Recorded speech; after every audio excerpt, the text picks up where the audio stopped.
I'm Dean Newland, and welcome to Leadovation. Reimagine, facilitate, flourish. This podcast is dedicated to the art and science of innovative leadership. Through insightful interviews with industry experts, I bring you cutting-edge strategies and experiences of innovative leadership, helping you think differently, act strategically, and achieve remarkable results. Join me as I provide insights and tools that empower you to make smarter decisions, forge meaningful relationships. Welcome to Leadovation.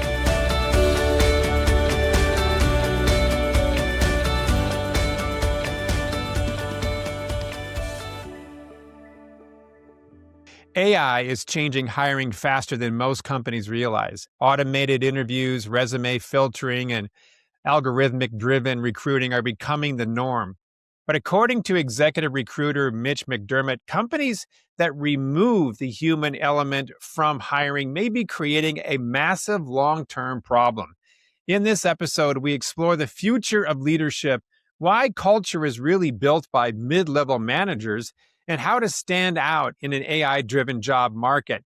And of course, why human connection may become the most valuable leadership skill of the future. So, Mitch, good morning. Good to see you. I'm so glad to have you on the show. I was just thinking about another placement company that's really huge. They do all sorts of stuff. It's not just placement. They have a full service, like a big consulting behemoth. And we were in a conference last week down in Phoenix for healthcare executives, and she was part of this thing where we got up a conversation. And we were talking about how AI is beginning to change the industry. And I know that you've got an interesting sort of phrase that, recruitment has sort of become like a dating app. It's gotten very impersonal. And, we've got bots out there constantly scrubbing websites and emails. And gosh, I don't know about you, dude, but I get stuff all the time from people who I don't think are real people trying to recruit me for things. And I don't ever take it seriously. Not that I would want to, but can you tell me, what's the state of the union right now with respect to recruitment, with all the automation energy going into that industry, but also, where do you feel are the gaps? If you were to do it right, the way you are doing it right with your company, what's missing in the approach that so many people are experiencing with recruitment? Yeah, I think AI is obviously going to change things a lot. I think there's going to be two paths that companies go down. One is going to be the path of prioritizing the human element of hiring. And the other path is going to be automating hiring almost altogether. Right now, you can have AI go through job postings, scan hundreds of applicants in seconds. You can have AI do basic interviews now. So I think there's going to be a lot of companies that just say, we're going to offload all of this to AI. And then there's going to be the companies that still value the human element. And I think ultimately we'll all go back to the human element, because I think hiring for me always comes down to who the person is. You can't always tell who's going to be the best fit based on a piece of paper or a resume or an application response. And I also don't know if AI will really be able to sell people on companies too, because part of this is going to be great people who are looking are going to have potentially multiple offers or multiple opportunities. I don't know if outsourcing the interview process is going to make you competitive to another company who they've only dealt with people and they've gotten drawn in, they've built that connection. I think in COVID, there was a really big shift that happened in employment. Historically, there was a synergy between employee and employer. There was some type of connection. Through COVID, that connection went away. Now, 2-year job stints has become the norm. You almost can't say that's a job jumper, because 5+ is almost the anomaly now. And I think ultimately we're going to end up recreating that synergy, because people are going to want to feel connected to what they do. And I think part of it is companies becoming a home again, becoming a place where people can spend a long time. I think employment and hiring has become very transactional. And the ones that go down the AI path are likely going to learn a hard lesson, because they're going to get people that they're going to have to get rid of quickly because they got it wrong. Or people are going to just take the first jobs they get and probably still look for something better while they're employed.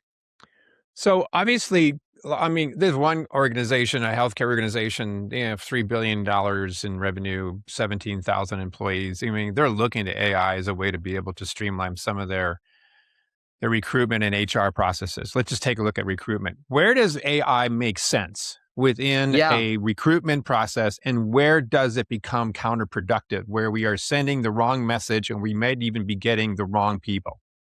Yeah. I think one thing is the applicants. There are way too many applicants for jobs these days. And I think part of the challenge starts on the candidate side of just mass applying. It's too easy to apply for a job. Most companies, unless they use a search firm like us, are going to be using job postings as their main means. And I think it is a problem. You can't go through hundreds of applicants for every role, especially if you're a company with hundreds of open roles. Um, so I think that's a good way to use it. I do also think though you'll miss some good people. Some of the best candidates we place are the ones that on paper don't look perfect. They miss some of the keywords. Their resume hasn't been perfectly constructed for the job because maybe they weren't really looking, but they're just kind of curious to see what's out there. So you do end up missing people whose resume isn't completely coded to the posting and the job description's keywords. I had a candidate that applied for a company that got hired. He applied 3 months before we presented him, and there was a keyword missing on his resume. It was something like AI versus machine learning. And because it wasn't written the exact way in the Oh my posting, gosh. his resume was qualified out. So those things will happen. There are diminishing returns. But if you think about the cost of a human going through all of those postings, it is a more efficient way. But I think there has to be some checks and balances because at the end of the day, we're hiring people, not resumes.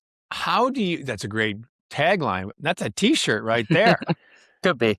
That's the name of your book. How do we then, as organizations who need to rely on AI because it cuts down on really expensive labor costs for people to be combing through hundreds and thousands of emails and resumes, how do we find the right people when the resume may not necessarily represent them in the right way?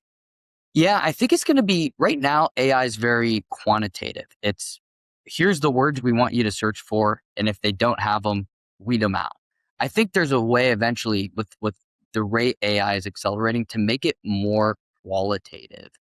Train the model on looking for the right profile. We're looking for someone who spent their time at companies around this size, who have achieved X outcomes, who have moved up the ladder and received promotions and growth. I think getting the AI to search not just quantitatively, but also qualitatively is going to be a big way to leverage it without so many diminishing returns. Give me an example. What would that look like from a query perspective? I'm writing into ChatGPT or Claude or something like that. How do I find that candidate whose resume may not have all the great keywords that a normal process would find?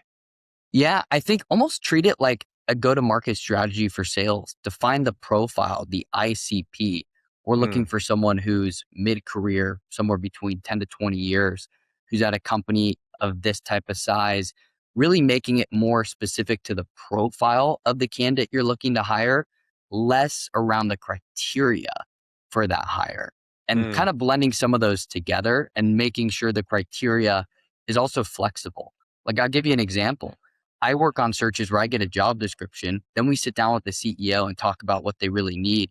Half the requirements are nice to haves, or some of them are just kind of put on the job description by HR, but not really critical to the search. And the role we're now working on is a little bit different than what the job description outlines. But that was a job description they posted for 6 months with no success. So I think getting really clear on what you're feeding the AI from a quantitative standpoint of, hey, here's the 3 to 5 must-haves this person needs to be successful, versus a list of 10 different requirements, and being sure that it knows where you can be flexible and where you can't. Let's switch the table. I'm a person Yeah. who's mid-level manager. I'm a director, maybe VP in a level, and I want to get a new job. Instead of just going through LinkedIn and all the other different sites to see what's out there, I found a company that I would like to work for whatever reason. Maybe I just got some good vibes on it. I've heard some good things about it. Um, how do I get noticed if it feels to me as the potential candidate, I would be a good fit. How do I cut through Yeah. the AI, cloud to get to a human being that will say, hey, you know what? You could be the right person. Yeah. Great question. I've actually led cohorts I created around this because there were so much issues in the last 2 years with people out of work for longer than they should be. Mm, Um, I bypass the application system. I go straight to the decision maker. So I tell people no matter what your job title is, everyone's in sales. You're always advocating for yourself in your career. So do what a business development rep does. Map out the top 50 companies you dream of working for, whether they have a job posted with exactly your skill set or not. And then map out who you would report to. If you're a director of operations, find the VP of operations, find the COO, connect with them on LinkedIn. There's a tool called hunter.io, gives you 50 mm, free email credits a month. You put in the company domain and it will give you the nomenclature, first dot last name or first mm, initial last name. Now you got everyone's email in the company and reach out to who the buyer is, who's actually responsible for the pain of this role being open and making the hiring decision, and get in front of them. Leverage email, LinkedIn, and even the phone. Nobody picks up the phone these days. Great way to stand out. Huge competitive advantage. Call the corporate office, tell them what you're trying to do. People are going to love it. They'll transfer you likely to leave a voicemail. You got to humanize yourself. Just it's like you so, talked about the dating app, yeah, everyone just sees, and when you apply, they don't always even see a picture. It's just a piece of paper. Dating yeah, apps are, your face and a name and a little bio, and it's just swipe, swipe, swipe. You forget there's a person with emotions on the other side. So yeah. you have to force yourself to be noticed as a human. Let them hear your voice in a voicemail. Let them see your face through LinkedIn. Send them a really well written email, not professionally written, but in your own voice, like you talk, and Not let them AI get a feel for generated. who you are. Yeah. Yeah, yeah. Like the I have a belief that high quality effort gets high quality results. Everyone's doing low effort, and most people in their job search are seeing low results. That's a great, great point. Good, another T-shirt number two. But the I could imagine a person right now listening to this conversation who got scared over what you just said. What?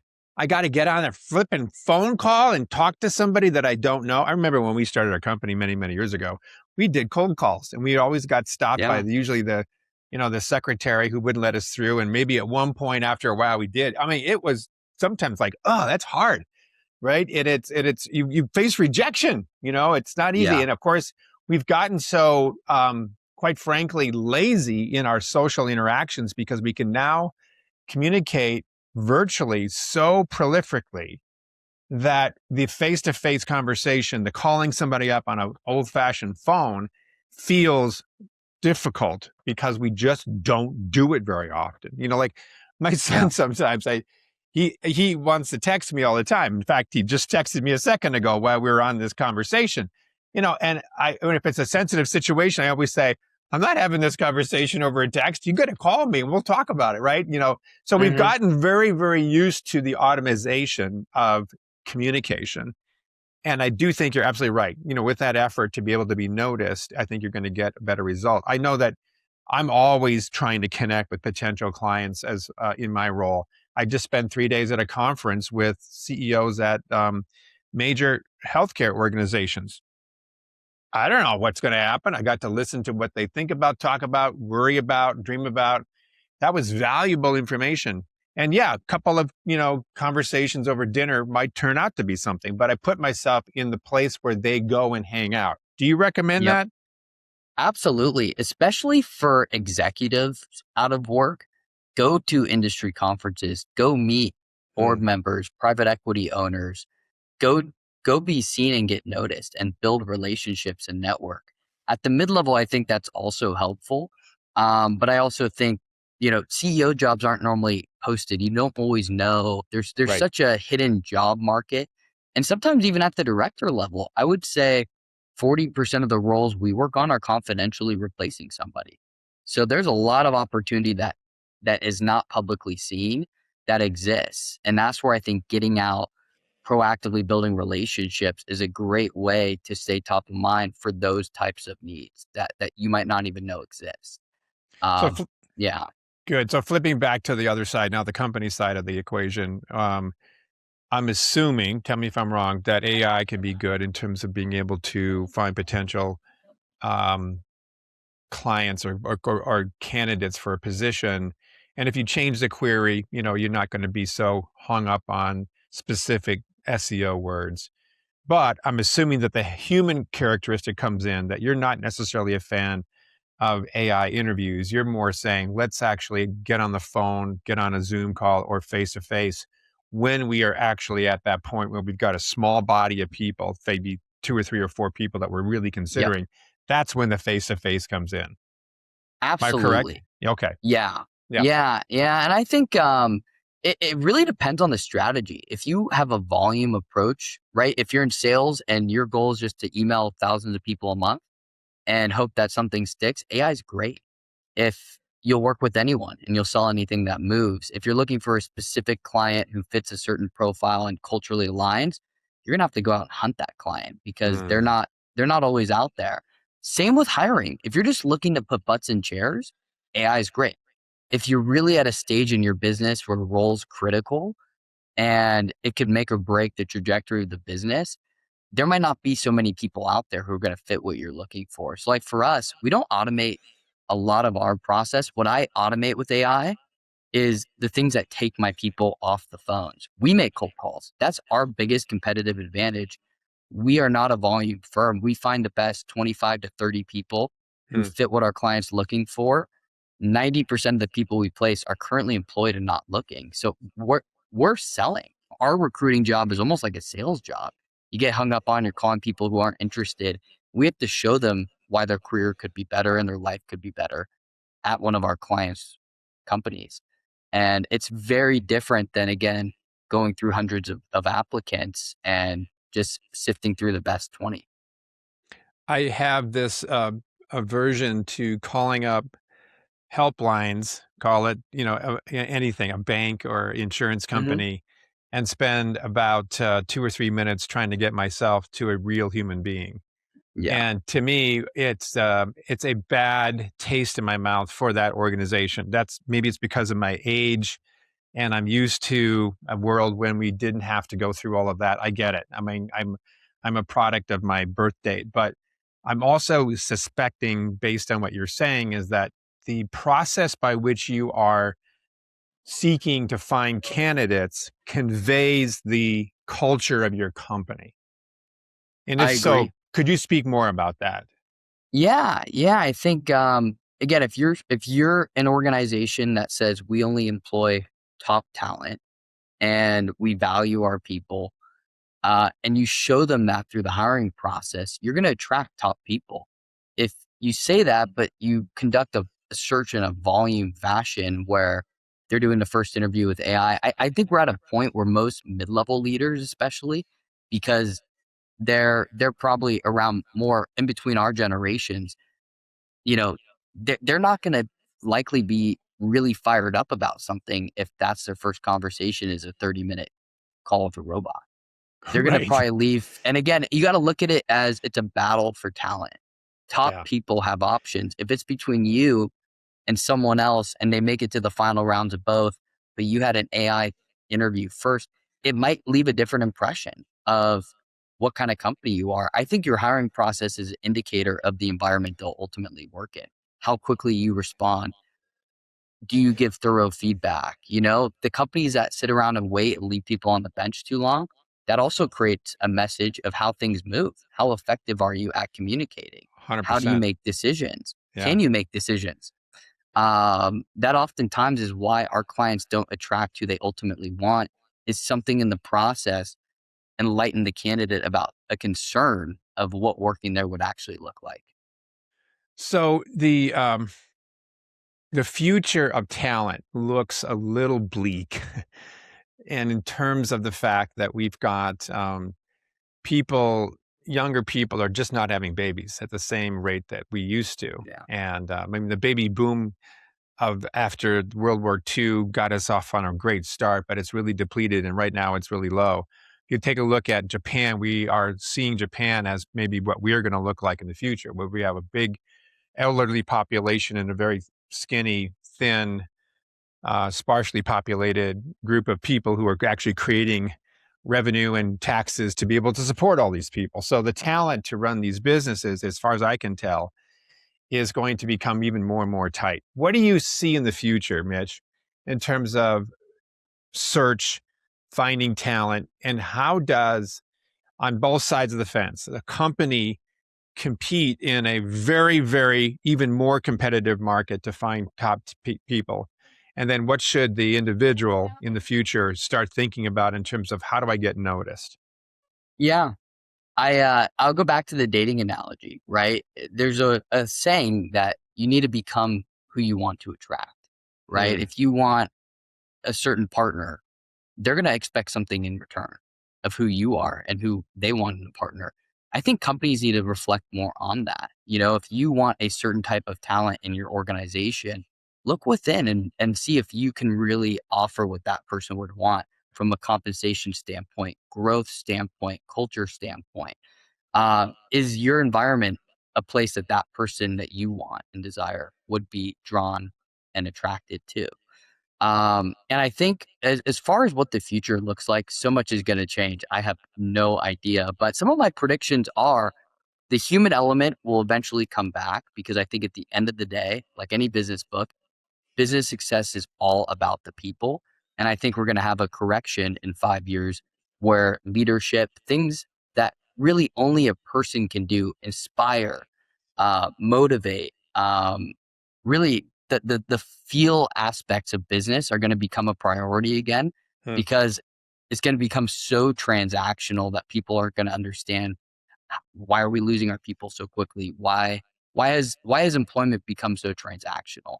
And they're going to start to see the cost associated with that and having to rapidly replace people. And people are going to see it too, I think, because they're going to want to work for a company they feel connected with. The biggest driver that we find in candidates who aren't looking that we proactively headhunt is fulfillment. huh, They're happy. It's a 7 out of 10. They're well paid. Things are going well. They like their boss enough, but there's something deeper missing in their work. And that's normally the draw that we get, I would say, most of our candidates is we can offer something with more growth, more impact, something where they wake up every morning feeling fulfilled. It's not just a means to an end to yeah. pay their mortgage. And I think we're seeing that on the candidate side, but again, eventually companies are going to adapt because I think it's going to go too far in the other direction.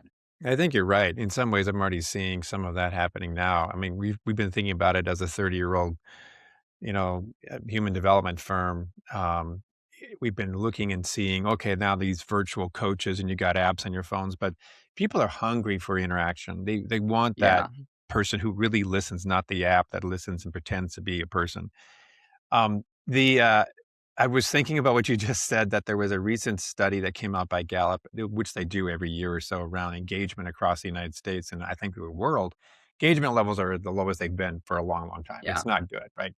So, to your point, the reason for the lack of engagement was not because things were not automated, was not because things were not quick or fast or that we had an AI environment. It wasn't because of that. It was because these people essentially, if there's one word, they didn't feel that they were cared for. A very Mm, human characteristic that is the reason for why we have this low, historically low amount of engagement across all different industries.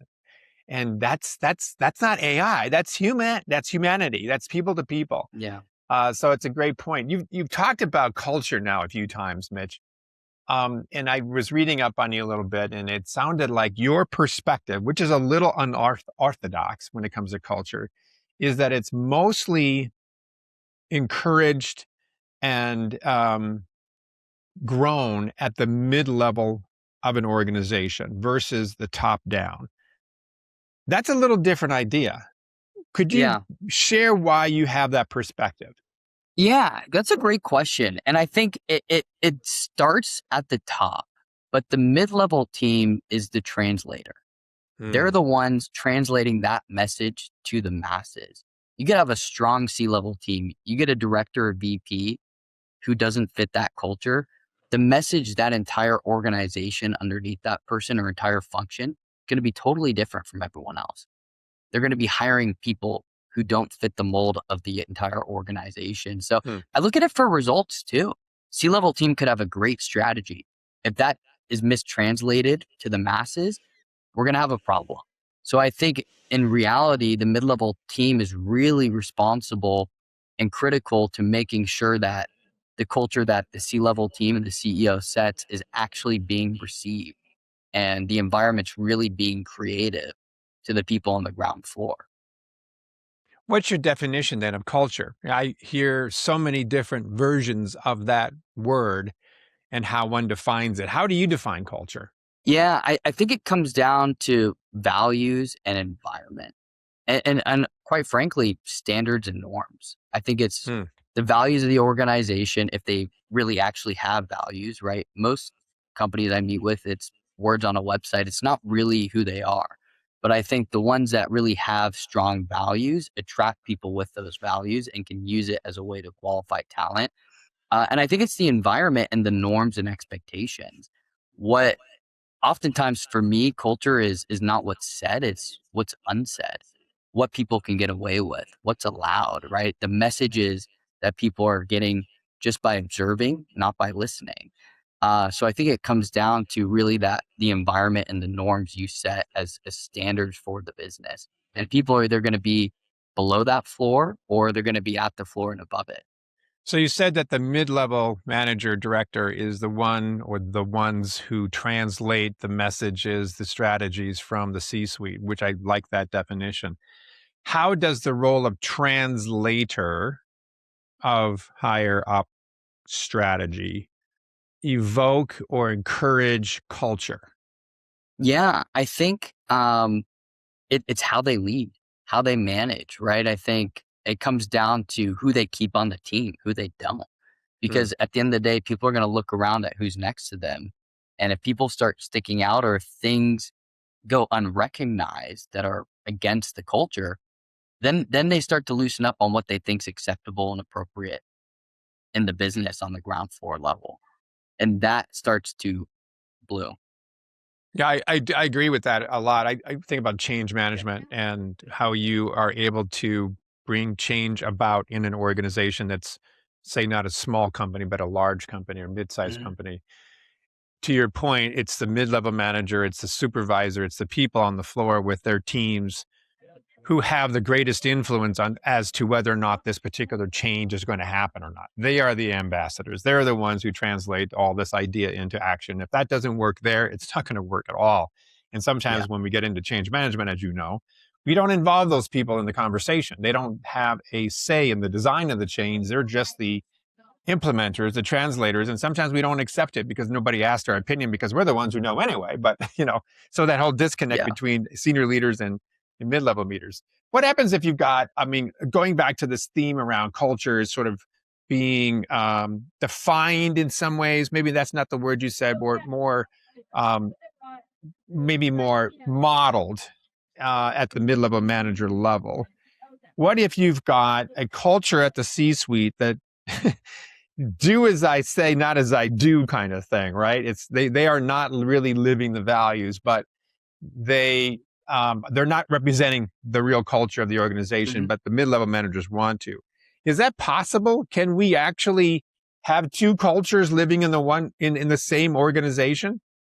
Absolutely. We're actually dealing with it right now. We have a Well, tell candidate me that who, story about it. Yeah. yeah, we're dealing with a candidate right now. She worked for the business for almost 20 years.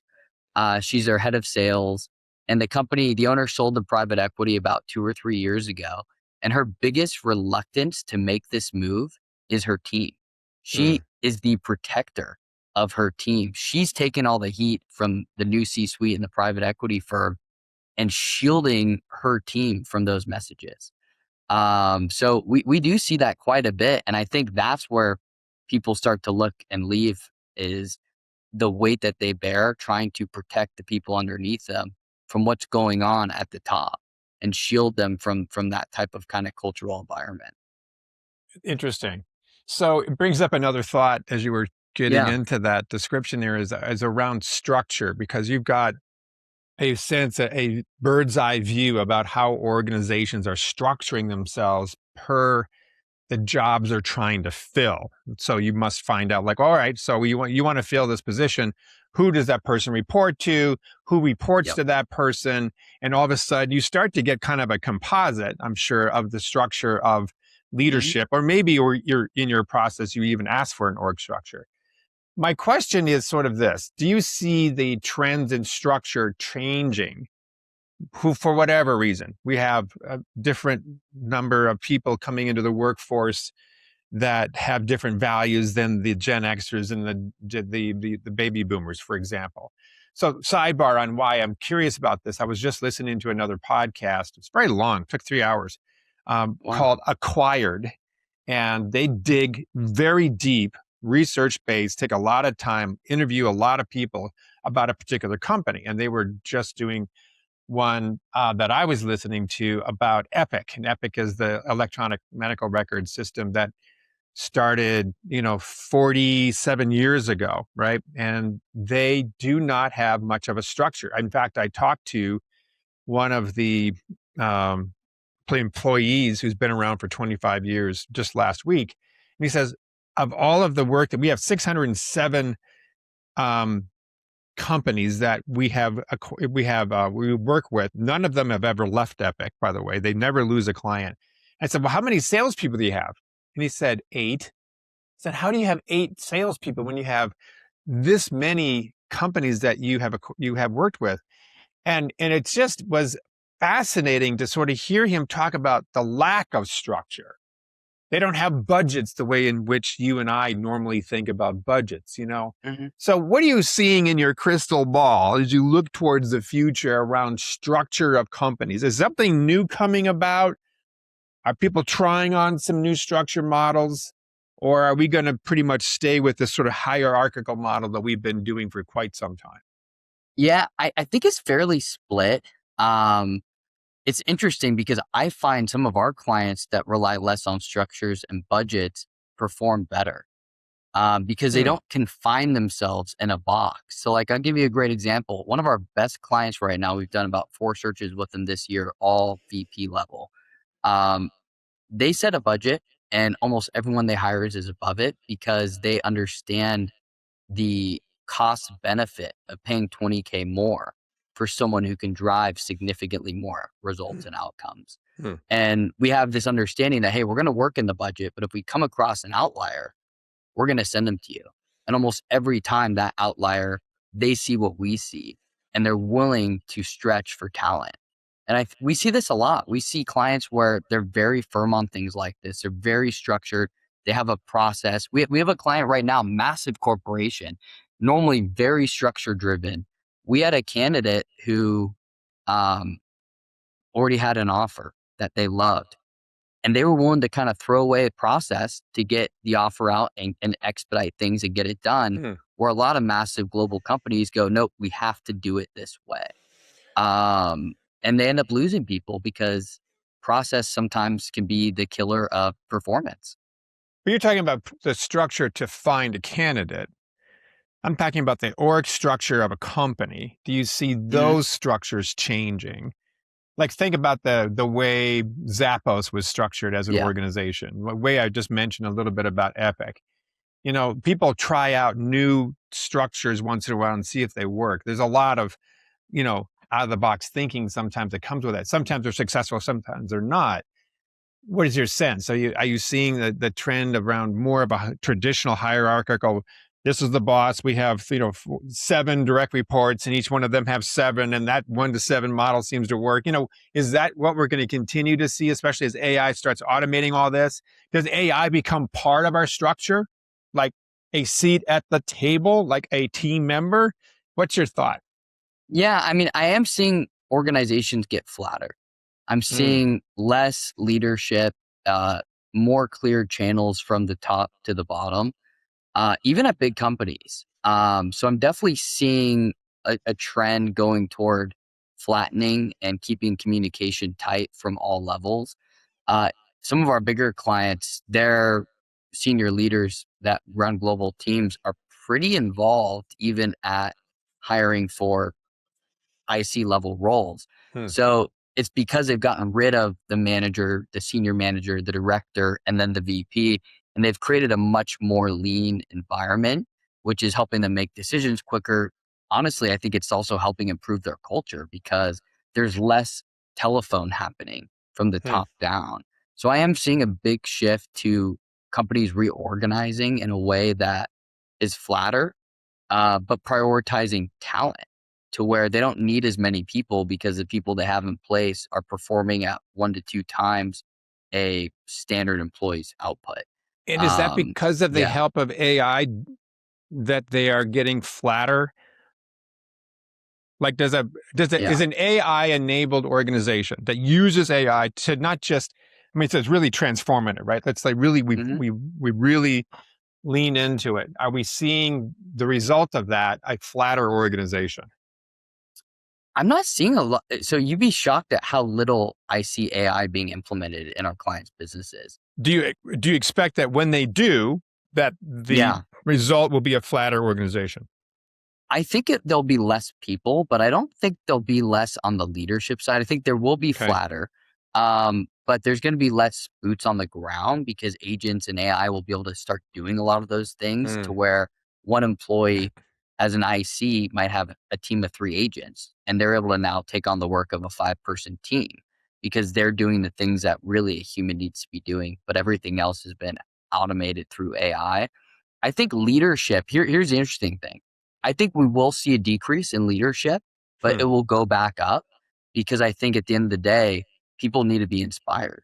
There has to be someone driving, even if there's less people, there needs to be someone driving the culture, the vision, and really inspiring and motivating the team. Or else again, employment's just going to become very transactional. We're going to see people jumping ship every year and just kind of moving on to the next paycheck. So I do think in 5 years from now, leadership's going to become one of the most sought after skills. Like you talked about your son who doesn't pick up the phone. Yeah, That's a norm. Even mid-level people, I know. people are afraid to pick up the phone. They've gotten I too used to being antisocial. agreed. So the people who have those strong social skills in sales and management and leadership, those are going to be the highly sought after people because I think we're going to lose and diminish that skill set as a humanity because we've become so reliant on these things. But what do you? I wonder about this, Mitch. You just made me think about this for the first time. With those leaders that have good social skills, good EQ, IQ, all the things that we know that are really important, can motivate and set goals and all that kind of stuff. They're good coaches, all that.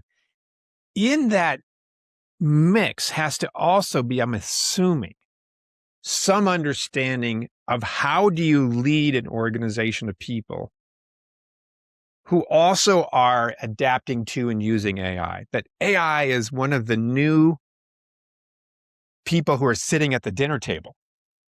And as we prepare our meal and we toast, we have to also include that particular faction of our overall strategy, overall leadership. And I don't know how this is going to work. I don't know exactly, but I'm fascinated by. I think. Tell me if I'm heading in the right direction. That the leader of the future will need to be everything you just said, and they need to be somewhat AI savvy. Absolutely. Yeah, I completely agree with you. Okay. And when you talked about change management, right, there's a lot of leaders who, let's say, are the lead sheep. They walk and the rest of the sheep follow. There's not a lot of leaders who are shepherds. And I think the Hmm. type of leadership we're talking about are the shepherds. They're creating the path. And like you talked about with AI, they're going to have to be pretty tech savvy because they're going to become the expert for whatever function or group that they lead and how that's implemented and used. And I think they're going to be AI experts in companies. We just did our first search for one who's basically building AI for the entire business as an internal employee and owning AI across all core functions. I think that's going to be more standard in businesses looking at the next 2 years. Right Yeah. now, I think a lot of companies outsource things, but ultimately, this is going to get so big that they're going to almost like HR. You have enough people, you hire an HR person, you leverage AI enough. Now you Right. need someone that can manage it and adapt. Another thing I think people don't think about is adaptability. You never really see it on a resume. A lot of people aren't adaptable. They get put somewhere comfortable, they stay until something happens. I think adaptability is going to be one of the strongest things in leadership because ships are going to be steered in different directions constantly, and new things are going to be happening in the business world that nobody's seen. So leaders who maybe lack some of the key skill sets or industry, but bring adaptability are going to be able to help navigate that change in a really strong way. All right, so I'm dating myself, kind of a David Letterman. It won't be a top 10. Let's do it the top five.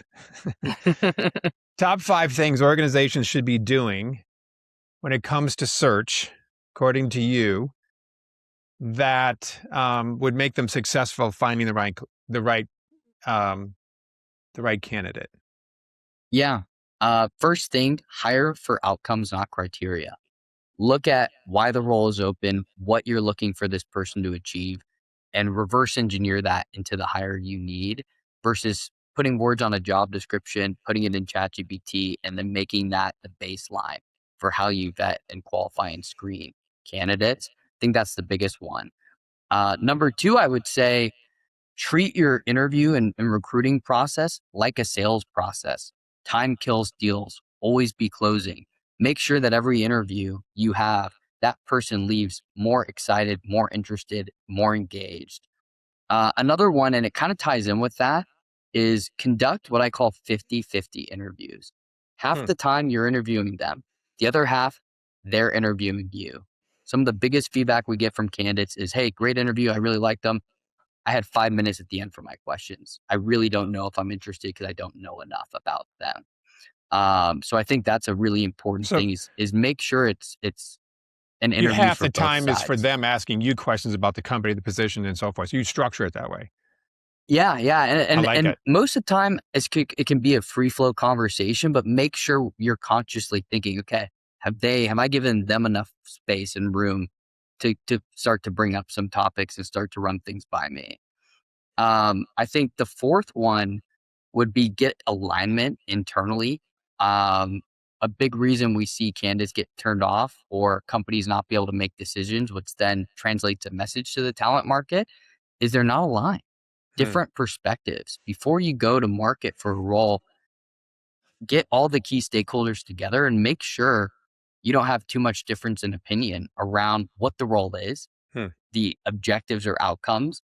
We'll have candidates interview with different people, and the feedback we get is almost like it was three different jobs across three different interviewers. So get really clear and aligned on how you conduct interviews so they're not repeats, but also the message is building on each interview. It's not a different message you're giving or different story, but it's a build up throughout that and get intentional with who interviews and who covers which topics. Um, and I think the last one is look within. Like I said earlier, think about who you are as a company and can you offer what that person you desire seeks Hmm. Good and be point. So, honest with yourselves. Yeah. and then on the flip side, five characteristics for a person who is or will soon be looking for a Yeah. position. How do I get noticed? How do I get to the right place? Because I get this a lot. We're Yep. out of practice. A lot of these people, if they're mid-level, they're 40s or 50s, like, oh, I got to go back to the market. And you're like, how do I do that? I've got my own ideas about that, but I'm curious what you would say. Yeah. Treat your LinkedIn like a dating profile. Put your best picture, right? Like get a good headshot, put on the suit jacket, dress formal. If Hmm, that's the one thing they're going to see of you, give them the best of the best. Treat hmm, your LinkedIn. It's your marketing deck. It's your collateral that you send after a pitch. Make sure what they see is your best. The second one is don't rely on applicants or job applications or job postings. If you rely on it, you will be searching for a long time. hmm, Do what I talked about earlier. Treat your search like a business development rep. Be proactive. The third one, and it ties into that, is be intentional. Really be clear about the kind of company you want to work for, the kind of role you want, and take the time to open doors with those types of organizations and those types of opportunities. Um, I think from an interview standpoint, um, show up prepared and show up with really thoughtful questions. Everyone always asks the basic, go-to questions. Make it specific. Again, similar to a salesperson, ask questions based on the company. Do the research to ask insightful, intelligent questions about where they're heading, what are their biggest challenges. And I think the last one is position yourself as a solution. Don't sell Mm, yourself for the job. Ask those questions of where they're going and position yourself and experience as the solution to that challenge. I don't think people do that enough. They just answer the questions, they give the basic stories. It's a script in every interview, but really almost like a consultant interview for the job, like you're a consultant they're hiring for a project, and yes. position how you can help them achieve certain outcomes. I love it. Those are really good. There was one I want to pull a little bit of Yeah. meaning out of about the intentionality one. I sometimes ask people, when you're thinking about a new position that you want to get yourself into, start thinking about the future state. What is it that you want in terms of the characteristics of the position? Hmm. Don't get into it has to be this company or that company, but like, what does it feel like coming to work? Who are you working with? What kind of work are you doing? And as you start to sort of shape this, the things that feel right to you are the indication that you're heading in the right direction. If it doesn't feel right, that probably should be left aside. But create the sort of the feeling composite of what you want to be doing, and then start putting some characteristics like I want this pay, I want to work here, I want to, work from Yeah. home, I want to have a team, or I want to work alone. But I think that I keep getting this all the time because it happens consistently with people that we talk to in our coaching practices. I'm thinking about maybe doing something else, Dean, can you help me with that? And they start trying to fit themselves into the job descriptions that they see Hmm. versus the other way around. And that's one of the things I've Yeah. noticed. You sort of said that in your own way. Yeah. Well, you made me think of one more piece of advice that I Yeah, always give people who are out of work. Interview like you already have a job you love and you're trying to see perfect. if this one's better. That's great. Yeah, that's Yeah. really good. Well, Mitch, really good information, great tips. How can people learn more about you, your company, what you're all about? Yeah. I mean, LinkedIn's great. I put a lot of content and get a lot of free information out there. Mitch McDermott. And our company's website is talentascension.com. So feel free to submit a form and to contact us, connect with me on LinkedIn. Always happy to chat with folks and build our networks. Do you represent I'm sure you represent the companies that are looking for positions, but do you also represent the person who's looking for the company? Not really. It's much more client driven. Yes. I Okay. did start a cohort that I had done some coaching with around people who had been out of work for a long time and Mm, wanted to go deeper on tactics and strategies for how to get the job they really want, not just a job. But yeah, as far as our search firm, it's really focused on the company side. yeah, understood. Yeah. Well, Mitch, thank you so much for your time. This has been really helpful. Yeah. Thanks, Dean. Thanks for having me. You bet. If you found value in today's conversation, please take a moment to rate and review our show on Apple Podcast, Spotify, or wherever you get your podcasts. It helps more people discover Leadervation and this kind of conversation. And if you're looking to strengthen leadership, culture, or team performance in your organization, you can learn more about working with me and Mission Facilitators International at mfileadership.com.